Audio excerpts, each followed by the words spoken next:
अस्सलाम वालेकुम सामीन, हाज़िर खिदमत है आब हयात की अगली किस्त। इस तनबीह के जवाब में सलाह ने बैंक को अपने इस्तीफ़े की पेशकश की थी। उसे अभी महसूस हो रहा था कि उसे मॉनिटर किया जाता था। उसकी फ़ोन कॉल्स टैप की हो रही थी, उसकी ईमेल हैक हो रही थी। दिनों में उसके ऑफ़िस का माहौल तब्दील हो गया। उसने बैंक की नाराज़गी और हिदायत के बावजूद एबिका से ना तो अपना मेलजोल ख़त्म किया, ना ही राब्ता ख़त्म किया। इस्तीफ़े की पेशकश के साथ उसने बैंक को कांगो में चलने वाले जंगलाती प्रोजेक्ट के ख़िलाफ़ अपनी तफसीली रिपोर्ट भी भेज दी थी, जो सालार सिकंदर की अपनी तहकीकात और मालूमात की बुनियाद पर थी, और तवक्को के मुताबिक उसे वाशिंगटन तलब कर लिया गया था। इमामों को इस सारी सूरत हाल के बारे में कुछ इल्म नहीं था। वो उम्मीद से थी और सालार उसे इस टेंशन का हिस्सेदार नहीं बनाना चाहता था जिससे वो खुद गुजर रहा था। सब कुछ ठीक है सालार? वो उस रात सालार की पैकिंग कर रही थी। जब पैकिंग करते हुए उसने अचानक सालार से पूछा था, तुम अपना ब्रीफकेस तैयार कर रहे थे? हाँ यार, तुम क्यों पूछ रही हो? सालार ने उसे जवान पूछा। तुम वाशिंगटन क्यों जा रहे हो? वो अपने खदशों को किसी मुनासिब सवाल की शक्ल में नहीं ढाल सकी थी। मीटिंग है और मैं तो अक्सर जाता रहता हूँ कहीं ना कहीं। इस बार तुम्हें इस सवाल की ज़रूरत क्यों पेश आ गई? अपना ब्रीफकेस बंद करते हुए उसने मामा से कहा था, पहले कभी तुम इतने परेशान नहीं लगे। वो इसकी बात पर चंद लम्हे बोल भी नहीं सका। कोशिश के बावजूद उसका चेहरा उसकी ज़हनी कैफियत को मामा से पोशीदा नहीं रख सका था। नहीं, ऐसी कोई बात नहीं है, ऐसी कोई बड़ी परेशानी, बस शायद ये होगा कि मुझे अब जॉब छोड़नी पड़ेगी। इमामा के कंधे पर हाथ रखे उसने मुनासिब अल्फाज में लहजे को मुमकिन हद तक नॉर्मल रखने की कोशिश करते हुए कहा। इस बार बहुत परेशान होने और हैरान होने की बारी इमामा की थी। जॉब छोड़नी पड़ेगी? तुम तो अपनी जॉब से बहुत खुश थे। वो हैरान होती तो क्या होती था, लेकिन अब नहीं हूँ, सलाह ने मुख्तसरन जवाब दिया था। कुछ मसले हैं, तुम्हें वापस आकर बताऊँगा। तुम अपना और बच्चों का ख्याल रखना। कहाँ हैं दोनों? सलाह ने बड़ी सहूलत से बात बदल दी थी। एक लम्हे के लिए उस वक्त उसके ख्याल आया था कि इन हालात में उसे बच्चों और इमामा को कंसाशा में अकेला छोड़कर नहीं जाना चाहिए, लेकिन हल क्या था इसके पास? इमामा की प्रेगनेंसी के आखिरी महीने चल रहे थे। वो हवाई जहाज़ का सफ़र नहीं कर सकती थी और वो वाशिंगटन में होने वाली मीटिंग को मौखर या कैंसिल करने की सवाबदीद नहीं रखता था। तुम अपना बच्चों का ख्याल रखना। सिर्फ 3 दिन के लिए जा रहा हूँ, जल्दी वापस आ जाऊँगा। और अब बच्चों के कमरे में बिस्तर पे सोए हुए जिब्रील और अनाया को प्यार कर रहा था। उसकी फ़्लाइट चंद घंटों बाद थी। इमामा को अपने पास घर पर रखना इमामा मुलाजमा को अपने पास रखना मेरी गैर मौजूदगी में, उसने इमामा को हिदायत करते हुए कहा। तुम हमारी फ़िक्र मत करो, 3 दिन की तो बात है, तुम सिर्फ अपनी मीटिंग को देखो। आई होप वो ठीक रहे। इमामा को वाकई इस वक्त तशवीश उसकी मीटिंग की ही थी। उसे आधे घंटे बाद निकलना था। उसका सामान पैक था। दोनों चाय का आखिरी कप पीने के बाद लाउंज में बैठे थे। इस वक्त चाय का पहला घूंट पीने से पहले सालार ने उससे कहा था, मैं तुमसे मोहब्बत करता हूँ और मैं तुमसे हमेशा मोहब्बत करता रहूँगा। मैं अपनी चाय का कप उठाते हुए ठिठकी, फिर हंसी। और आज बहुत अरसे के बाद तुमने कहीं जाने से पहले ऐसी कोई बात की है? खैरियत है? वो अब उसके हाथ से अपने हाथ से उसका हाथ थपक रही थी। सालार ने मुस्कुरा कर चाय का कप उठा लिया। हाँ खैरियत है, लेकिन तुम्हें अकेला छोड़ कर जा रहा हूँ इसलिए फ़िक्रमंद हूँ। अकेली तो नहीं हूँ, जिब्रील और अनाया भी हैं मेरे साथ, तुम परेशान मत हो। सारा चाय की घूंट भरता रहा।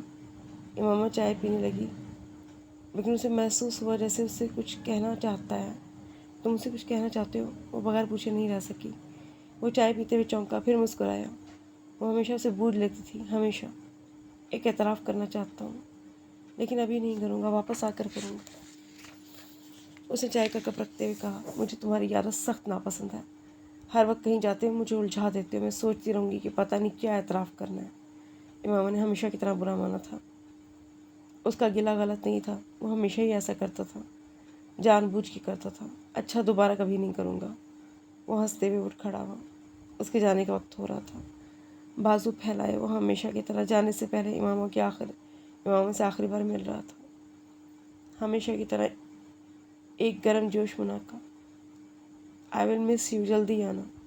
वो हमेशा की तरह जज्बाती हुई थी और वही कलमात दोहराए थे जो वो हमेशा दोहराती थी।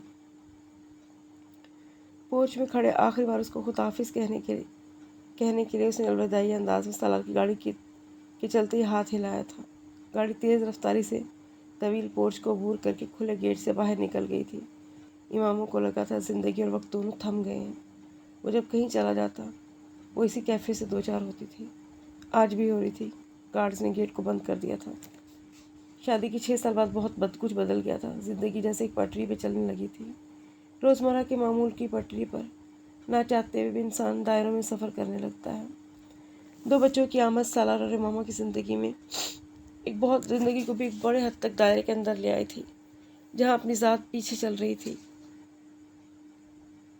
خدشات، توقعات اور غلط فہمیوں کا وہ جال جس میں ایک نیا شادی شدہ جوڑا شادی کے شروع کے کچھ عرصے میں جکڑا رہتا ہے، وہ ٹوٹنے لگتا ہے۔ اعتماد لمحہ بھر میں بے اعتمادی میں نہیں بدلتا، بے اعتباری پل بھر میں غائب ہونا سیکھ جاتی ہے۔ گیلا گونگا ہونا شروع ہو جاتا ہے، بندھن عادت میں بدلنے لگتا ہے اور زندگی معمول بننے ایسے جیسے دونوں انسان ہفتوں، مہینوں کی نہیں سالوں کی گنتی بھول جاتے ہیں۔ امامہ بھی بھول گئی تھی، پیچھے پلٹ کر دیکھنا نہیں چاہتی تھی، کیونکہ پیچھے یادیں تھیں اور یادیں آکٹوپس بن کر لپٹ جانے کی خاصیت رکھتی تھیں۔ پیچھے اب کچھ رہا بھی نہیں تھا اور جو رہے تھے ان کے لیے اب وہ مر چکی تھی۔ اس بورڈ روم کا ماحول ویسا نہیں تھا جیسا سالار نے ہمیشہ دیکھا تھا۔ سنجیدگی ہر بورڈ روم کا حصہ ہوا کرتی تھی، لیکن جو اس دن اس نے دیکھی تھی وہ وہاں سنجیدگی نہیں، وہ سرد مہری تھی، اور سرد مہری بورڈ روم میں صرف ان لوگوں کو کسی ایک یا دو کے انداز اور حرکات سے نہیں چھلک رہی تھی۔ وہاں اس بورڈ روم میں بیٹھے 7 کے 7 لوگوں کے چہرے اور آنکھوں میں ایک جیسے ٹھنڈک اور سرد مہری تھی، ایسی سرد مہری جو کسی کمزور اعصاب کے انسان کو حواس باختہ کر دینے کے لیے کافی تھی۔ بے تاثر چہرے، دوسروں کو آسان خطا کر دینے والی نظریں، کسی دوستانہ مسکراہٹ سے آری بھیجے ہوئے لب، جن پر اگر کوئی مسکراہٹ آتی بھی تھی تو وہ ایک تصحیح آمیز اور توہین آمیز انداز سے کچھ زیادہ نہیں ہوتا تھا، جو پل بھر میں رہ کر غائب ہو جاتی تھی۔ ایک بیضوی میز کے گرد ٹانگوں پر ٹانگیں رکھے وہ 5 مرد اور 2 عورتیں اس کام کے ماہر تھے جو اس وقت کر رہے تھے۔ وہ ورلڈ بینک کے سالار سکندر جیسے کئی باضمیر امپلائیز کا دھڑن تختہ کر چکے تھے، جس نے زندگی میں کبھی بیٹھے بٹھائے ورلڈ بینک میں کام کرتے کرتے پروفیشنل ایتھکس کا دورہ پڑتا، انسانیت یاد آ جایا کرتی تھی۔ سالار سکندر اس کے سامنے کیا شے تھا؟ کم از کم اس میٹنگ کے آغاز سے پہلے وہ یہی سوچ کر آئے تھے کہ اجتماعی طور پہ ان کی حکمت عملی یہ نہیں تھی، تو بھی انفرادی طور پہ ان کا طریقہ کار یہی تھا۔ وہ 7 لوگ سکندر سالار کے کیریئر کے حوالے سے ایک ایک چیز جانتے تھے، اتنی ہی معلومات وہ اس کے بارے میں رکھتے تھے۔ ان میں سے کسی کے تعارف کی اسے ضرورت نہیں تھی۔ سالار سکندر نے میٹنگ کے آغاز میں اس میٹنگ کی سربراہی کرنے والے ہیڈ کے ابتدائی کلمات بڑی تحمل سے سنے تھے۔ وہ سالار سکندر کی نااہلی، کوتاہیوں اور ناکامیوں کو ڈسکس کر رہا تھا۔ سالار نے باقی 6 لوگوں کی نظریں خود پر مرکوز پائی تھیں۔ وہ ایک چارج شیٹ تھی جو اس کے پروجیکٹ کا ذکر کرتے ہوئے مائیکل فرینک اس پر لگا رہا تھا۔ سالار بھی اتنے ہی بے تاثر چہرے کے ساتھ ان الزامات کو سنتا رہا۔ اس میٹنگ کا ایجنڈا یہ نہیں تھا، لیکن اس کے باوجود سالار کے لیے تمام الزامات غیر متوقع نہیں تھے۔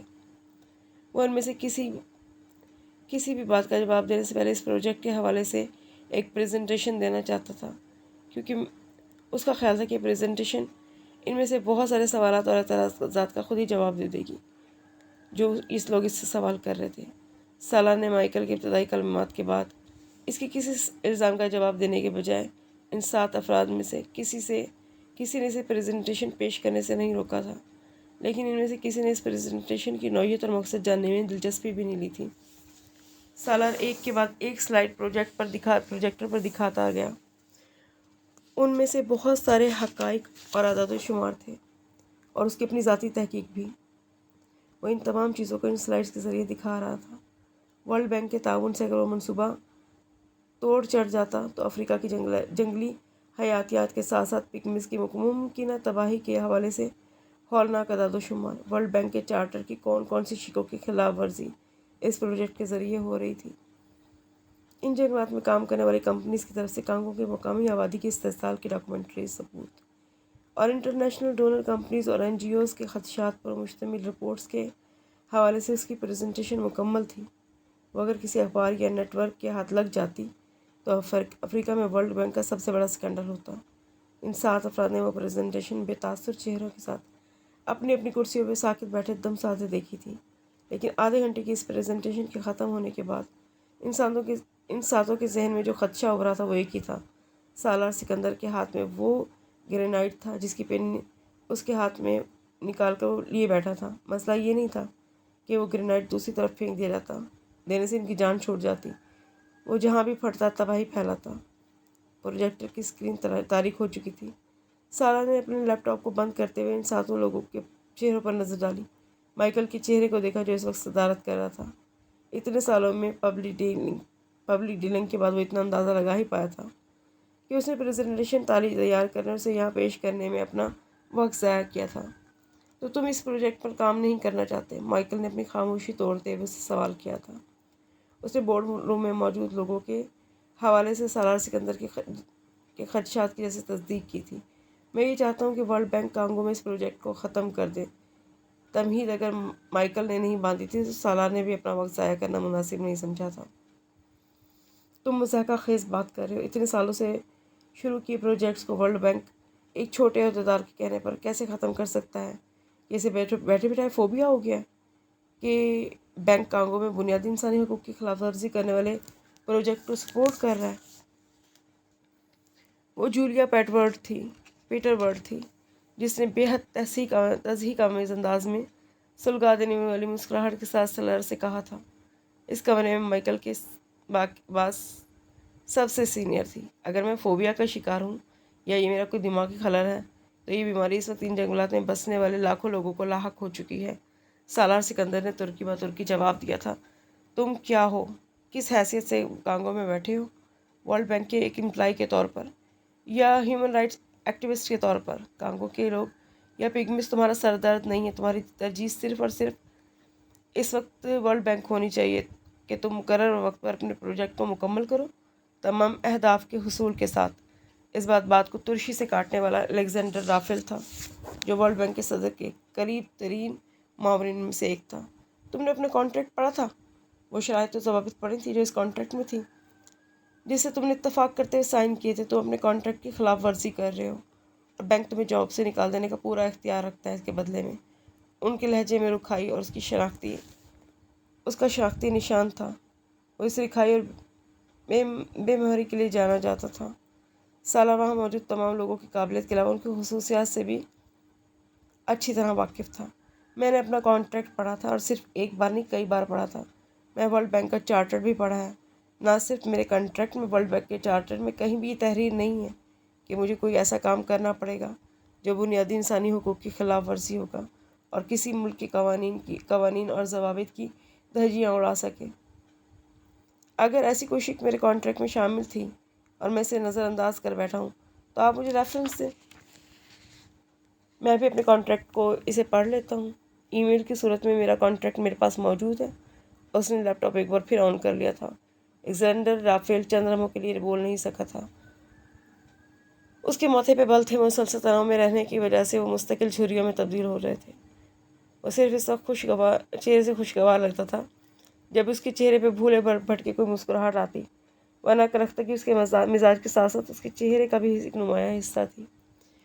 اپنی کرنچی آنکھوں کو موڑتے ہوئے اس نے سالار سے کہا، تم اپنے آپ کو ان لوگوں سے زیادہ قابل سمجھتے ہو جنہوں نے یہ پروجیکٹ کئی سال کی تحقیق کے بعد شروع کیا تھا؟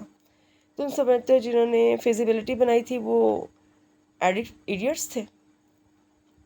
وہ اب تضحیک امیز انداز میں پوچھ رہا تھا۔ نہیں، وہ ایڈیٹس نہیں تھے اور نہ ہی میں ایڈیٹ ہوں۔ وہ فیئر نہیں تھے اور میں فیئر ہوں۔ بات صرف اس دیانت کی ہے جو اس پروجیکٹ کی فیزیبلٹی رپورٹ تیار کرتے ہوئے نظر انداز کر دی گئی تھی، ورنہ یہ ممکن ہی نہیں کہ اس پروجیکٹ کی فیزیبلٹی رپورٹ کو تیار کرنے والے اتنے عقل کے اندھے اور نااہل ہوں گے کہ انہیں یہ نظر ہی نہیں آیا ہوگا جو مجھے نظر آ رہا ہے اور میرے علاوہ لاکھوں مقامی لوگوں کو نظر آ رہا ہے۔ ورلڈ بینک کو اس پروجیکٹ کے حوالے سے دوبارہ انویسٹیگیشن کرنی چاہیے، ایک انکوائری کمیٹی بنا کر۔ مجھے یقین ہے کہ اس کمیٹی کی دیانتداری سے اگر کام لیا اس نے تو انہیں سب کچھ نظر آ جائے گا جو مجھے نظر آ رہا ہے۔ سالار سکندر نے رافیل کے حتک آمیز جملوں کو قطعی طور پہ نظر انداز کرتے ہوئے کہا تھا، میرے خیال میں بہتر ہے کہ اس ڈیڈ لاک کو ختم کرنے کے لیے ایک کام کیا جائے جو واشنگٹن اور گومبے میں تمہارے آفس میں اس پروجیکٹ کے حوالے سے پیدا ہو گیا ہے۔ इस बार बोलने वाला बिल चावल्स था। वॉशिंगटन में वर्ल्ड बैंक की मीडिया कोऑर्डिनेशन को मॉनिटर किया करता था और इस प्रोजेक्ट के हवाले से इंटरनेशनल मीडिया में आने वाली खबरों को दबाने में इसकी काबिलियत और रसूख का बड़ा अमल दखल था। तुम रिज़ाइन कर दो, जैसे तुमने प्रेजेंटेशन और बैंक के साथ होने वाली ऑफिशियल किताबत में भी ऑफ़र किया था। क्या इस प्रोजेक्ट को तुम इस तरह नहीं चला सकते? वो बड़े तहम्मुल और आसानी से सालार सिकंदर को जैसे सलाह दे रहा था। अगर ये ऑप्शन वर्ल्ड बैंक को ज़्यादा मुनासिब लगता है तो मुझे इस पर भी कोई एतराज़ नहीं है। मुझे भी इस मसले का सिर्फ हल मेरा इस्तीफ़ा ही नज़र आ रहा है, लेकिन मैं इस इस्तीफ़े की वजूहात में इस पर प्रेजेंटेशन में दिए जाने वाले सारे एदाद शुमार शामिल करूँगा और अपने तहफ़्फ़ुज़ात भी लिखूँगा। मैं इस इस्तीफ़े को पब्लिक भी करूँगा। बोर्ड रूम में चंद लम्हों के लिए खामोशी छाई थी। वो बिलाखिर एक नुक्ते पर आ गए थे जिसके लिए सालार सिकंदर को कांगो से वाशिंगटन तलब किया गया था और जो वर्ल्ड बैंक के गले की हड्डी बनकर फंसा हुआ था। बोर्ड रूम में बैठे इन 7 अफराद के पास सिर्फ 2 टास्क थे, या सालार सिकंदर को इस प्रोजेक्ट को जारी रखने के लिए तैयार किया जाए या उसे कहा जाए कि वो रिपोर्ट वापस ले ले और उसने वर्ल्ड बैंक को इस हवाले से जो अरसाल की थी, या फिर इसी खामोशी से इस्तीफ़ा ले लिया जाए। वो इस्तीफ़ा ज़ाती वजूहात की बिना पर होना चाहिए। इसके अलावा कोई वजह इस तहरीरी इस्तीफ़े में नहीं बयान होनी चाहिए। और अब मसला इससे बढ़ गया था। वो ना सिर्फ इस्तीफ़े में वो सब कुछ लिखना चाहता था, बल्कि उसे इस्तीफ़ा और इस रिपोर्ट को पब्लिक भी करना चाहता था। अगले 3 घंटे तक वो बोर्ड रूम में बैठे हुए 7 अफराद से उसके साथ बहस करके उसे कायल करने की कोशिश करते रहे। उन्होंने हर और हरबा इस्तेमाल कर लिया था। जब उसे दलीलों से काम नहीं बना तो उन्होंने बैंक के कॉन्ट्रैक्ट में इस्तीफ़े के हवाले से कुछ शिकों को उठाया था। उसे धमकी दी थी कि जॉब के दौरान अपने इल्म में लाए गए तमाम प्रोफेशनल मामलात को सिगा राज में रखने का पाबंद है और इस्तीफ़े को पब्लिक करने और इस रिपोर्ट को मीडिया में लाने और इसकी खिलाफ वर्जी पर कानूनी कार्रवाई की जा सकती है। उसे न सिर्फ माली तौर पर लंबा चौड़ा हर्जाना भरना पड़ता है, बल्कि आइंदा बैंक या किसी मुंसलिक किसी भी छोटे बड़े इदारे में जॉब करने के लिए नाअहल भी करार दे दिया जाता। सालार सिकंदर को पता था यह धमकी नहीं है, बल्कि बहुत बड़ी धमकी है। वो बिलवास्ता तौर पे उसे बता रहे थे कि उसके प्रोफेशनल कैरियर को कम से कम सिर्फ वर्ल्ड बैंक में नहीं, बल्कि तमाम इंटरनेशनल ऑर्गेनाइजेशंस में ख़त्म कर देते जो अमेरिका की सरपरस्ती में चलती हैं। और उसे पता था कि वो ये कर सकते हैं। वो अब बैनुल अक़वामी तौर पर जिस सतह पर काम कर रहा था, वहाँ इस हवाले से एक छोटी सी कानूनी चाराजोई भी एक इकनॉमिक्स फाइनेंशियल तजियाकार के तौर पर उसकी साख को तबाह करके रख सकती है। कोई नामवर इदारा उसके खिलाफ इस तरह के इल्ज़ामात पर होने वाली कानूनी चाराजोई के बाद उसे कभी भी न रखता। उसने अपने कॉन्ट्रैक्ट में मौजूद राजदारी की शिक की खिलाफ वर्जी की थी। ये उसकी साख पर लगने वाला ऐसा धब्बा होता जिसे वो कभी भी नहीं मिटा सकता था। इन 7 लोगों ने उसे धमकी दी थी कि वर्ल्ड बैंक उसके मातहत कांगो में चलने वाले प्रोजेक्ट को नए सिरे से ऑडिट करवाएगा और माली और दूसरी बेज़ाब्तगी के बहुत सारे सबूत निकाल कर उसे बहुत बेइज्जत करके इस ओहदे से फारिग किया जा सकता है जिस पर वो काम कर रहा था। फिर अगर वो इस प्रोजेक्ट के हवाले से अपनी रिपोर्ट मीडिया के पास ले भी जाता, तब भी इन इल्ज़ामात और रिपोर्ट की अपनी हैसियत खो चुके होते, क्योंकि वर्ल्ड बैंक के पास जवाबी तौर पर उसके खिलाफ कहने के लिए बहुत कुछ होता।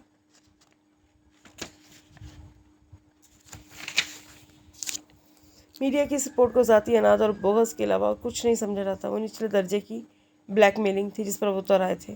साला जानता था वो कर भी सकते हैं। उसकी फाइनेंशियल और प्रोफेशनल दयानतदारी पर वर्ल्ड बैंक में कभी उंगली नहीं उठाई गई थी।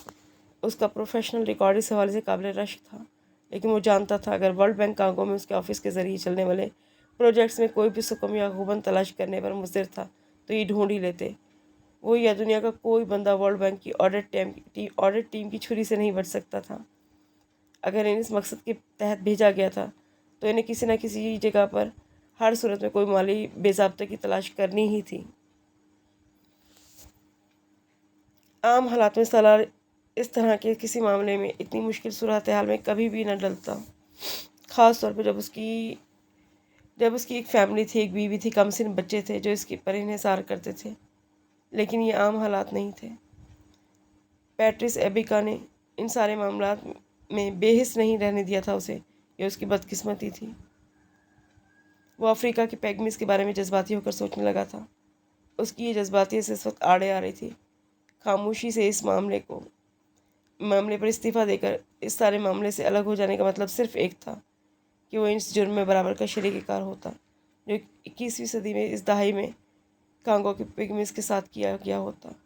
وہ روکنے والوں یا احتجاج کرنے والوں میں شامل ہو کر طارق کا حصہ نہ بنتا، مگر اس کا مسئلہ طارق کا حصہ بننے کی کوئی خواہش نہیں تھی، بلکہ ضمیر کی چبھن تھی۔